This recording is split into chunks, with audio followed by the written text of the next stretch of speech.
Okay, 70% of them, they don't go on violence. But look at this 66%. This 66%, yes, 66% of them, they are watching violence ones, like action games and things. And then the parents of them, 62% of them, imagine they think, okay, it's okay. And these parents, 62% of parents, they always go on what? They think, okay, it's okay. This is the latest statistics that I have got. And apart from that, this is some of the work that we do with Seychelles, like as an optometrist,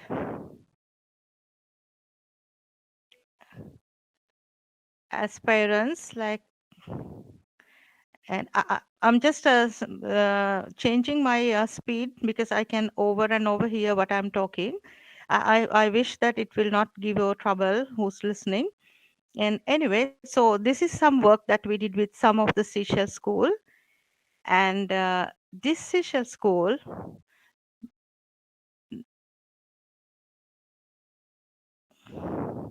you all can watch this video.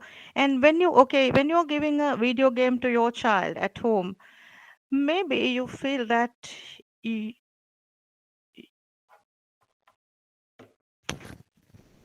okay, you can see as optometrist how we feel this.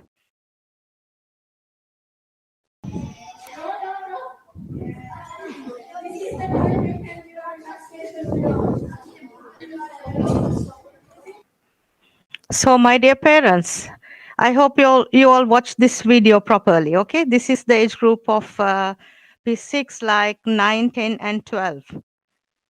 So this is the age group. And when we give a video game to your child, a small gadget in their hand, maybe okay, the child is not the child will not be disturbing you because we all are busy. Now, not like our grandma's day. We don't have time to hug them together and maybe go on with stories.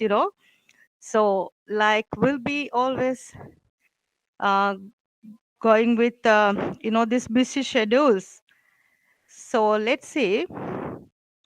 And have you noticed that these children, how they talk when, like, some of them, they say it's like, from when I go home from lunch to dinner time when I was watching video games. And there was another child who said 7 days a week when I watch my video games. So you can see we have limited them. Maybe we think that okay, when the child is in such environment in a room, probably you will be maybe thinking my child is very safe. That is I'm happy with it, like maybe until I come home my child is really really well. But see what he's going to miss by this. This is some sort of a attention I want to give you all as parents and as professionals. When we keep the child inside in a room, limited his vision, like he'll be only using the near vision. So you can now see what are the things that they miss, and see what are the things that they miss in their life. Number one is your time, I would say. And then more outdoor activities, more teamwork, more they burn their energy and enjoy every bit of their life. This is what they're expecting, children. And especially, okay, you cannot give your time because you're busy.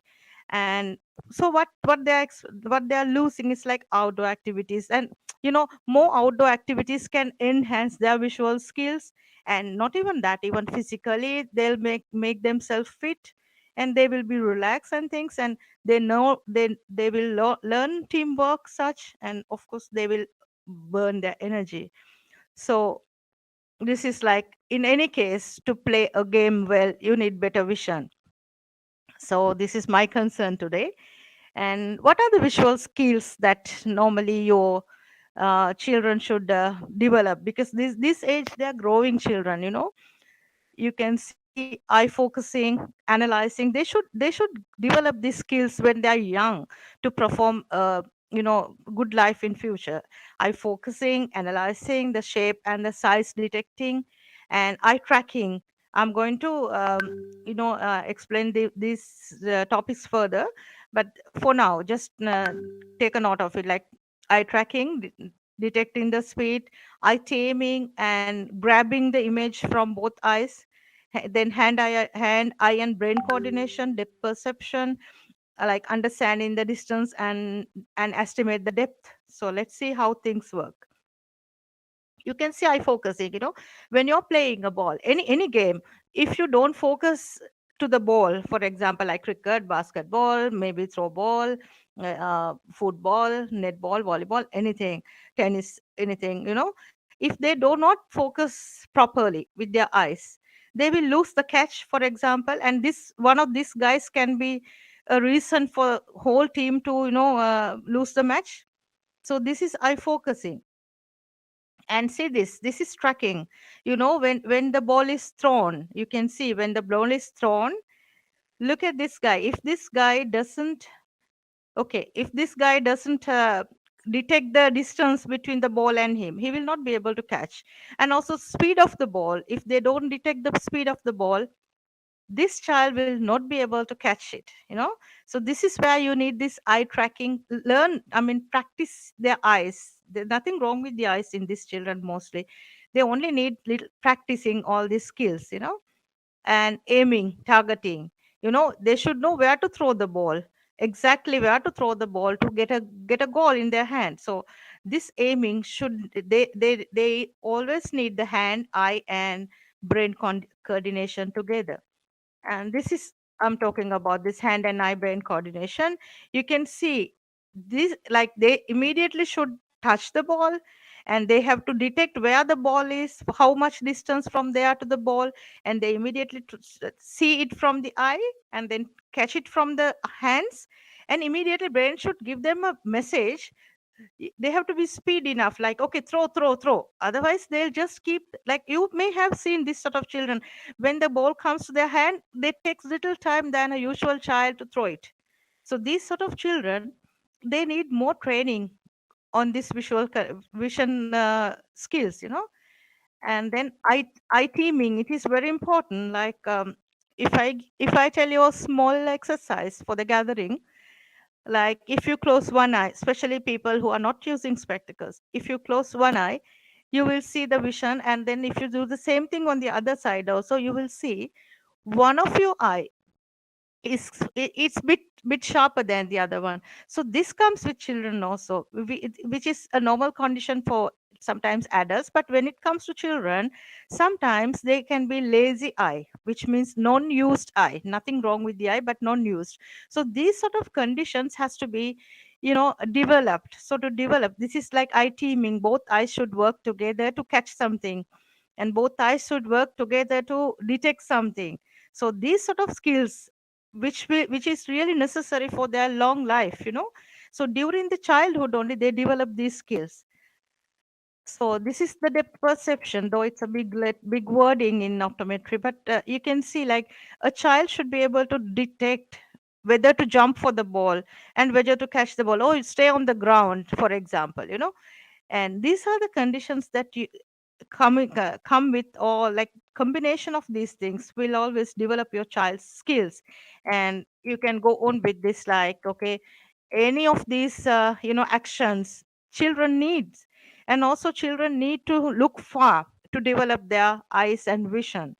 So when you limit the children, now you will understand why we should encourage our children for more and more outdoor activities, including throw ball, because I will keep throw ball as number one, because this throw ball will not give any accidents such. It's very safe game.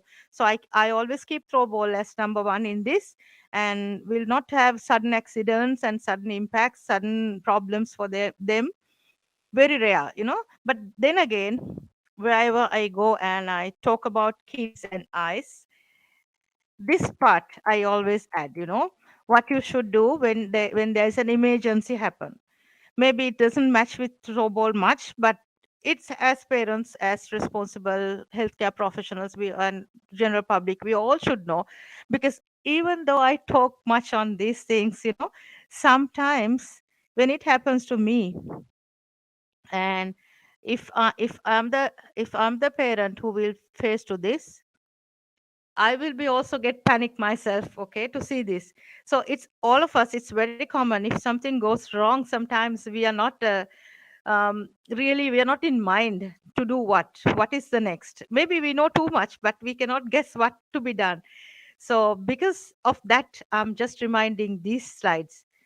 You can have a look. If something happens like sudden impact can even happen with a ball, like maybe somebody's hand, or maybe you knocked something or you fallen, so you will have this swollen eyes and red patched eyes. These are very common in playing games.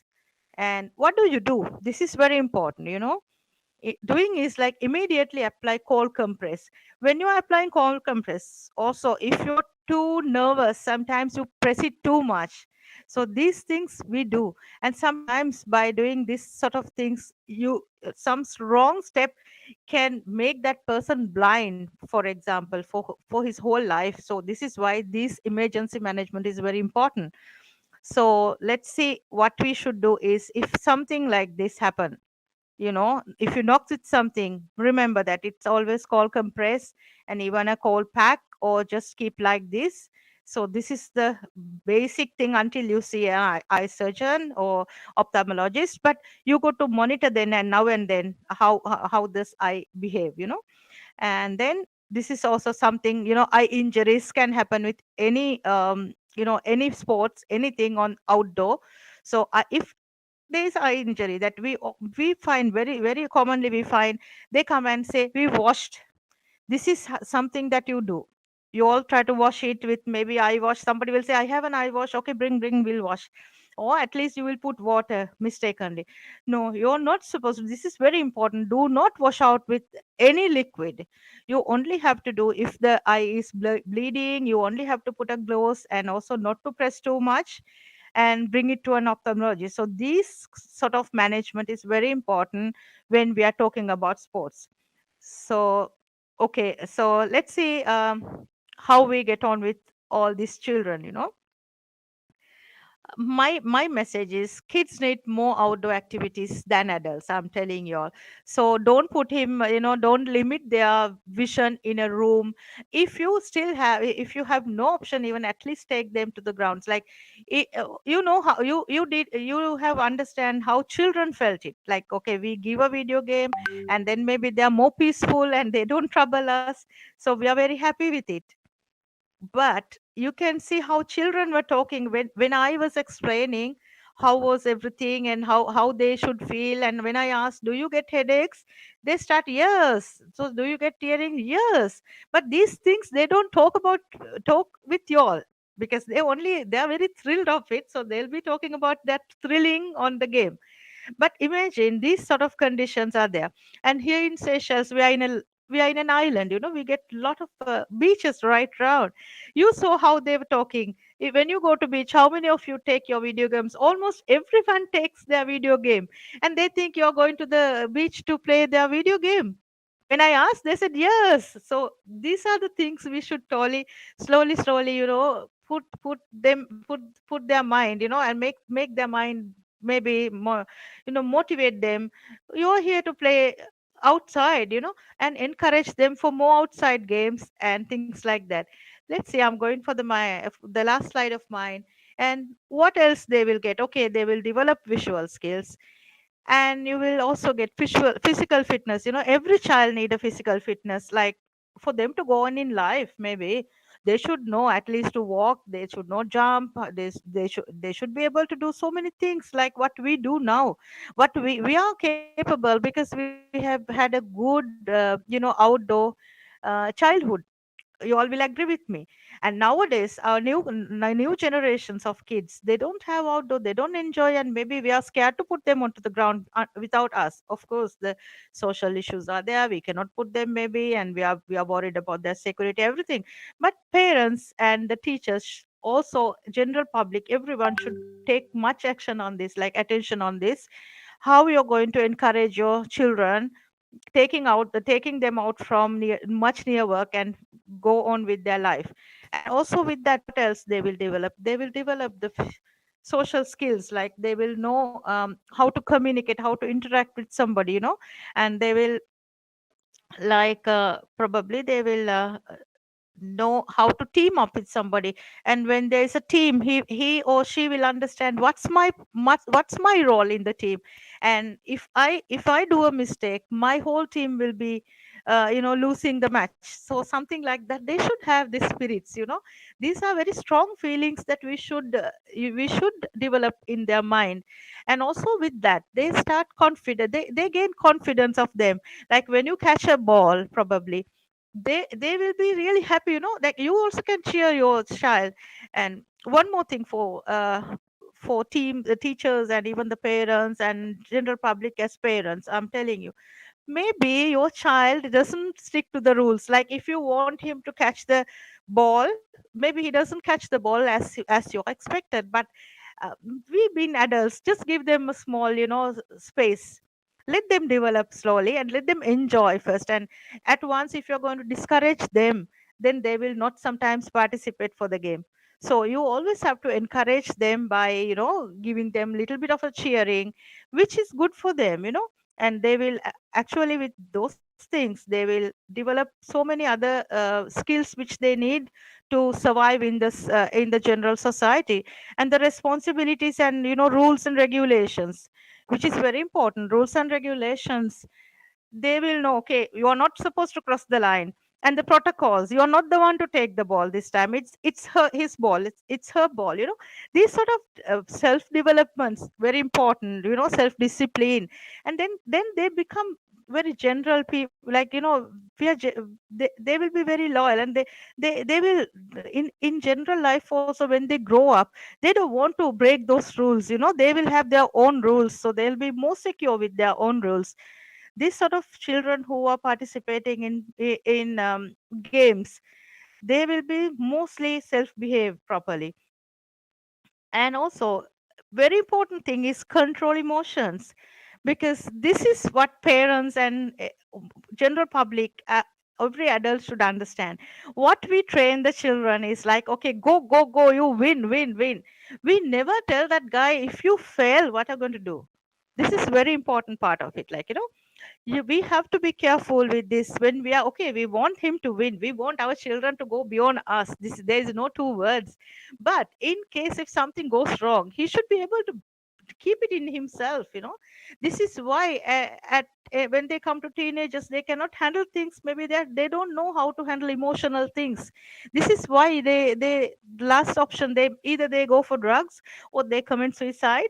So this is happening in the world. Why? They cannot get this impact of emotions. But if a child is doing a sports, he knows, he's been already trained to win and lose. And being parents, we should always keep this in my mind, in our mind. Let them be, okay, let them be winners, but also in case if they lose, we are here to hug them. And they will be able to, you can encourage them, maybe next time, and you don't need to be in the front. And don't make your child as selfish. When a child is in games, especially in the teams, that child will not come out as a selfish guy in the world. So the world will be beautiful if we train these children as they should be.